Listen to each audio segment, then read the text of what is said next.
Ikinuwento ng isang nakaligtas sa lumubog na MV Trisha Kirsten 3 ang malagim na trahedya na kanilang sinapit. Dito ay sinariwa din ng biktima ang kanilang napansin na ilang sira sa barko bago pa ito lumubog. Si Gab Villegas sa sentro ng balita.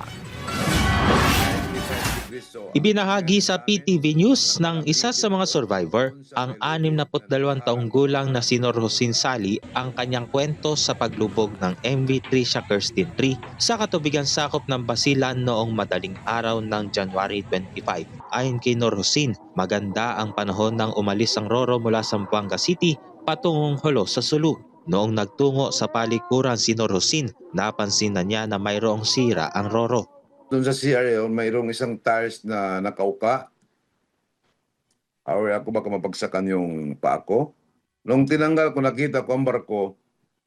Nung tinusok ko yung saka ng kamay ko, lumusot yung kamay ko sa doon sa dingding ng CR. Lumusot. So napagtanto ko, sabi ko, ang barko na to bulok. Napansin rin ni Norhosin na bulok rin ang ilan sa mga kagamitan ng Roro na maaari sana makapagligtas sa buhay ng mga kapwa niya pasahero. Nakarinig na siya ng kalabog sa Roro at hinihinala niya na overloaded ang kanilang sinasakyan. Dito ay ginising na niya ang kanyang tiyahin, dalawa niyang kapatid, pinsan at kanyang abogado para kunin ang life jacket. Nahirapan rin ang iba pang pasahero na kunin ang kanilang life jacket. Pagkalabas nila sa loob ay tumagilid na ng 95 degrees ang barko, dahilan para sila ay lumambitin. Split seconds, dumating yung pumasok ng yung tubig. So kasama ko, ako, kapatid ko sa katsiyahin ko, bumulusok kami hanggang sa ibaba. Hila-hila ko ang kapatid ko, hilain ko siya. Ang last words niya sa akin, sabi niya, "Tol, wag mo akong pabayaan, isave mo ako." Hila-hila ko siya, hindi ko siya mahila. Siguro naipit yung paa niya sa grills, kaya hindi ko siya mahila. Nung bumitaw na siya sa akin dahan-dahan, sabi ko wala na, nalunod na yung kapatid ko.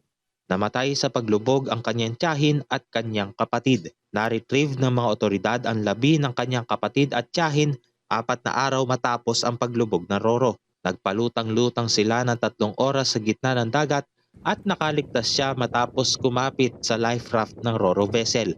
15 taon na rin sumasakay ng mga barko ng Allison Shipping Lines si Norhosin dahil sa pagiging trader.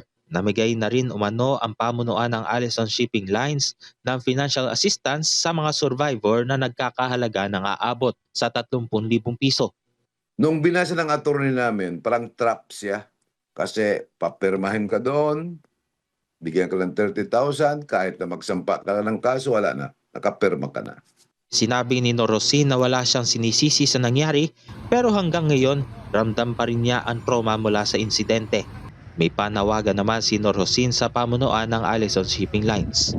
Dapat may mananagot. Ang paglubog sa amin, hindi aksidente. Parang sinadya. Bakit ko nasabi hindi aksidente? Bakit sinadya? Alam nila ang barko na yun ay bulok. Bakit kayo panasakay? Ang barko na yun, ang unang biyahe nila papuntang Tawi-Tawi. Alam na ng taga-Tawi-Tawi na ang barkong bulok, wala nang sumasakay doon sa barko na yon. Sa pinakauling tala, aabot na sa 42 ang bilang ng namatay sa paglubog ng MV Trisha Kirsten 3 habang nananatili pa rin sa 316 ang bilang ng mga survivor. Nauna nang sinabi ng Maritime Industry Authority o Marina na pag-aaralan nila ang mga salaysay ng mga survivor na tulad ni Norhosin na kulang ang life vest. May nawawalang pangalan ng mga pasahero sa manifesto ng Roro vessel at replacement umano ang lumubog na Roro para sa isa pang barko. Gab Villegas para sa Pambansang TV sa Bagong Pilipinas.